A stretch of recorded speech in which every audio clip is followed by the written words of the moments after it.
What's up mga makarosas? Ayan, today is our day to banding. Banding day namin ng aking auntie. Ayan, shout out si Teacher Dory. Papunta kami Olonga po. And ayan nga, dito na kami sa loob ng SBMA. Ayan, pupunta kami sa Yakiniku. Ayan, magsasamji kami, Ali Sanji. Ayan, thank you so much sa aking auntie for this moment. Ayan, na-miss ko to magbanding after going 5 years finally. Ayan, napaka-supportive, diba? O, diba? So, ito na nga guys, nandito na kami sa Yakiniku. And dito kami magbabanding. And ayan, favorite niya yan. Ayan, favorite ko rin yan actually. Pero, yun nga, hindi na ako masyadong sa mga Anli, hindi na ako pang laban, sayang naman. But anyway, sobrang sarap talaga dito and the best pagdating sa Samji. Napaka-legit. Actually, ayan madami rin choices ng side dish and of course, ito na nga siya. Ang pinili namin is fork. Ayan, kasi hindi ako masyadong ng beef. So, fork ang pinili namin and ayan na nga, may mga side dish pa na sobrang sarap talaga. As in, lahat masarap. Lahat panalo. And yun, sobrang sarap and nakaka-enjoy. Ayan, kaway-kaway lang habang hinihintay maluto ang pagkain. And of course, waiting lang. Ayan, sa mga side dish pala mabubusog ka na actually. And ayan na nga, busy kami, diba? So, sobrang sarap. May pasok pa. And then, ayan pa, meron pang dalawa mamimili ka dyan ng, I forgot what is that. And ayan, basta, diba, presenting our food for today's video. So, ito na nga, kakain na kami. At, syempre, habang kumakain kami, chika-chikahan ng life, ganun. Ayun, sobrang sarap. And, ayun na nga, ini-enjoy lang namin, diba? Tinitikman ko na isa-isa yan, kung ano lasa ng mga side dish. Actually, pinapakita ko lang dyan na marunong ako mag-chopstick. But anyway, hindi naman talaga marunong mag-chopstick. Pero sabi nga ng tita ko, actually wala namang proper handling ng chopstick. So, ayun. Pero mas nasasarapan pa rin ako pag gumamit ako ng fork, diba?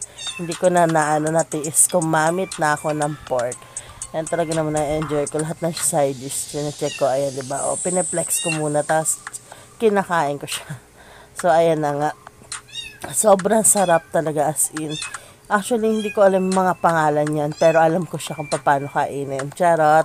So, ayan, habang busy yung tita ko nagluluto-lutuan, ako naman, busy akong tumitikim lahat ng side dish. So, ayan na nga, alam nyo ba guys, nakakatawa lang kasi nga, yung fork namin dyan, munti ka na taga hindi namin maubos. Actually, 2 plate lang kinuha namin first. Kasi nga, syempre, dalawa lang kami. So, parang tag-isang plate muna kami ng fork. Tapos, para tuloy-tuloy yung pagluto. Tapos, yun, pag nabitin na lang, na lang ulit, kukuha na lang ulit. But you know guys, hindi na talaga namin naubos yung 2 plate. Actually, pinilit na lang namin lahat na lang ng ginawa namin para maubos siya. Kasi nga, yun yung may payment pag hindi siya naubos. So, yung sa meat. So, yun, pinilit namin siya maubos. And, grabe. Siguro kung yung time na kalakasan pa ako sa mga ali yun, kaya ko pa yan. But anyway, guys, sobrang enjoy. And, eto na nga. Ayan, diba? Papakita ko sa inyo paano kumain ng ayan diba? Natatandaan ko tuloy pag nagsasamji ako, yung moment na after ko mag-samji, sa UAE pa yun guys. Doon na nag-start yung kalbaryo ko talaga. Kaya may phobia ko. Kinain ko ng beef. So, parang nagka-phobia ako sa beef. Lalo na yung malalaking tipak-tipak yun. Kasi doon sobrang lalaki din ng tipak. So, parang nagka-phobia na ako. Kasi nga after nung nag-samji kami nun, dahil genmeat namin, yun, hindi na tumigil yung yung sasakit ng tiyan ko. Tapos, yun na nga siya. After ng ilang days or week for operation na ako. Kasi nga yung aking bato sa abdo. So, yun na nga. So, medyo hindi ako fans na ngayon ng samji kasi nga medyo ano ako sa meat, may phobia, ganon. So, ayan na nga guys. O, diba pa chopstick pa lola nyo. So, habang busy yung tita ko nagluluto, ako busy naman ako kain dyan. Ayan. O, diba? O, papakita ko pa sa inyo, marunong ako kumain ng kanin gamit ang chopstick. Natatawanan pa ako, diba? Kasi sabi ko dyan, papakita ko paano kumain ng kanin gamit ang chopstick. And ito na nga, guys. Ayan. Kain lang ng kain. Mamaya gagala din kami yan after. And ito na nga. Cheers! Ayan. Dahil mga ano kami, mga water lang ang ano namin, healthy living, yun, water lang kami. Pero, may iced tea din dyan, guys. So, ayun. Water lang. Water is life. And, ayan na nga. Start na kumakain na kami dalawa habang nagchichikahan. Siyempre, ayan, medyo busy pa kami kumakain yan. Tapos, ayan, nagchichikahan na rin kami yan. Paunti-unti. And, yun na nga. Basta, kain lang na kain. Tapos, kwentuhan ng kwentuhan. Nakakatuwa, diba? Actually, talaga hindi namin sinama yung mga bata dyan kasi nagbanding na kami.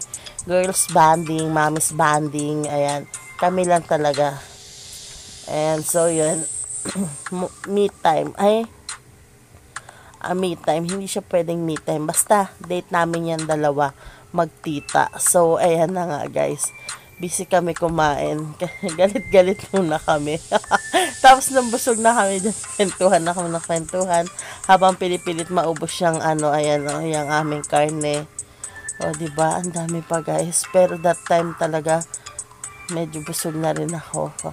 Ayan, pangiting-ngiti na lang ako dyan. Busog na ako eh. Paano? Tinira ko ng tinira yung side dish. And finally, ayan, natapos kami kumain. Paglabas namin, harapan yan is beachfront. Yung may nagtitinda ng mga souvenir. And ito na nga, after namin, naglakad-lakad kami. Ayan, aura-aura muna sa tabi-tabi. Actually, dito sa loob ng SBM na to, dire-diretso nito mga bandang, mga hotel na siya na magaganda.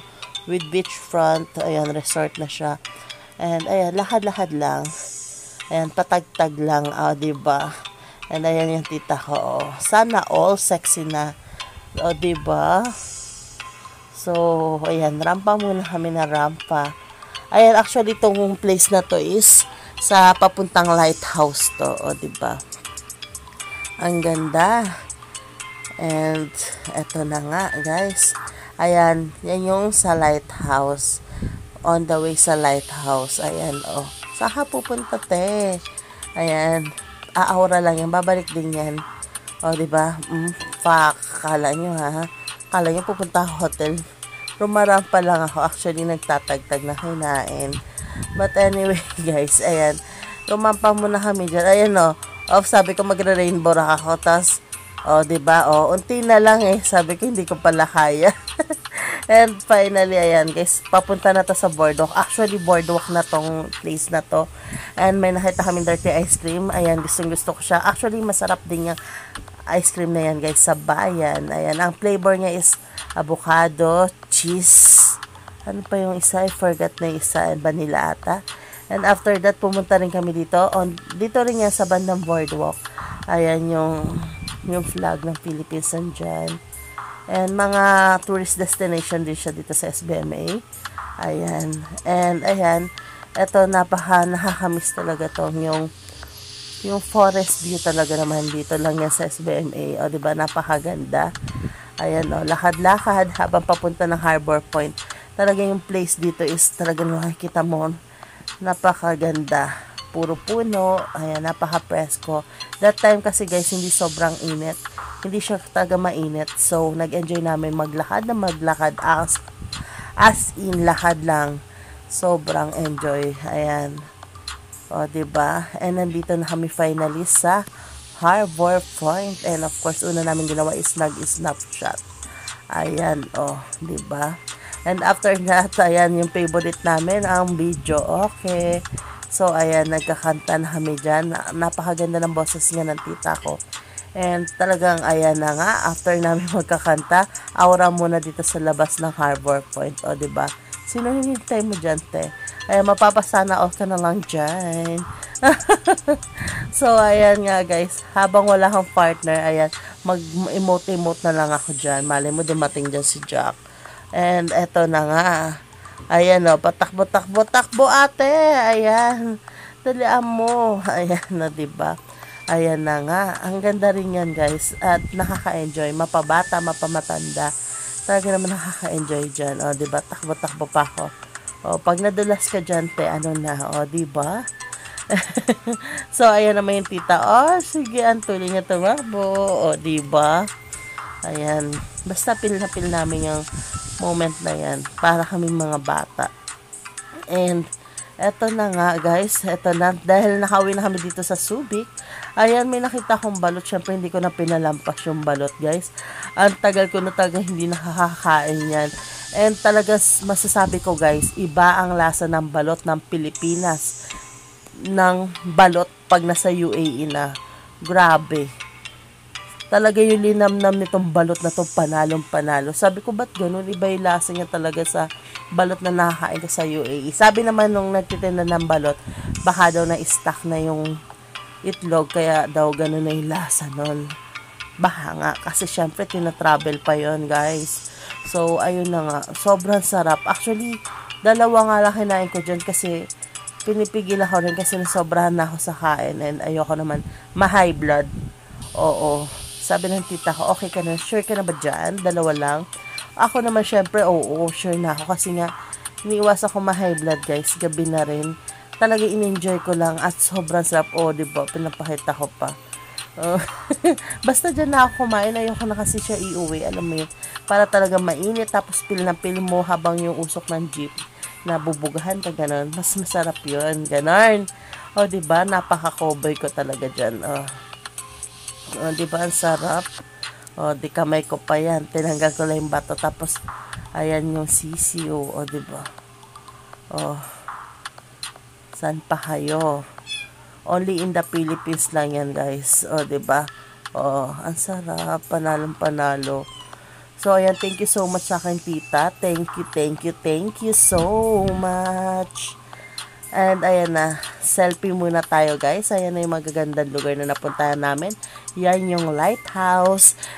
Once again, thank you so much sa akin, tita, kay Teacher Dory, sa napaka-memorable na banding natin. Alam ko maulit pa yan na madami together with our kids.